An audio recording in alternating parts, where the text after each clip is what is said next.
Walang kadala-dala tong si bossing natin mga par at gusto magpatato ng malaki pa at ito, have a nice day. For today's video mga par ay gagawa natin si bossing natin. Bali si bossing natin ay first timer niya magpatato at ito ang kanyang design mga par.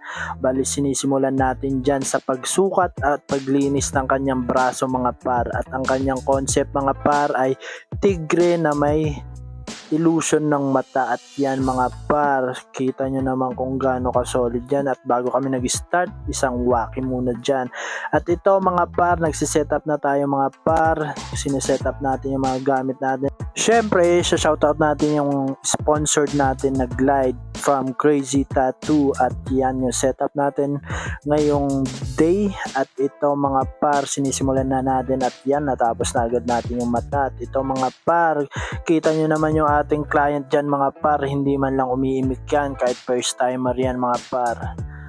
Kala ko nung una mga par magta-top out si client natin pero nagkamali pala ako ng hinala mga par, kasi biruin nyo mga par, first tattoo niya mga par pero isang braso agad ang gusto niya mga par. Napaka solid nitong client ko na to mga par, sobrang saludo sa iyo sir at hanggang sa ulitin, sana bumalik ka mga par kasi gustong gusto kong tatuan yung mga ganitong client. Napaka tibay, napaka solid ng tolerance ni hindi man lang umimik yan buong session namin mga par.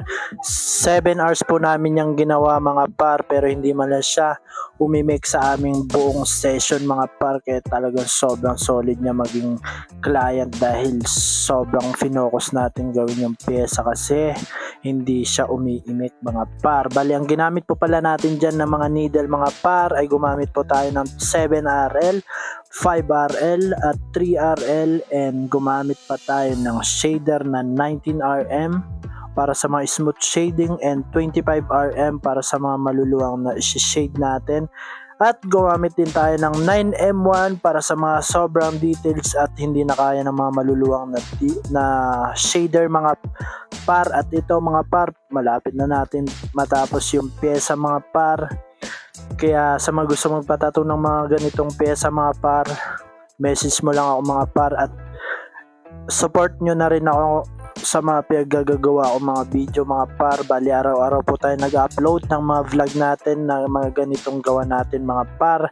Sana pa-support ako mga par at sa mga gusto rin magpatato ng mga ganitong design mga par, bibigyan ko po kayo ng mga discount nyo para ma-deal natin yung mga gusto yung design mga par. At ito mga par, nagpuputian na tayo mga par at malapit na tayong matapos. At kung nakikita nyo dyan, hindi pa rin umiimik si ating bossing at kitang kita nyo naman kung paano natin na solid yung ginawa nating design mga par.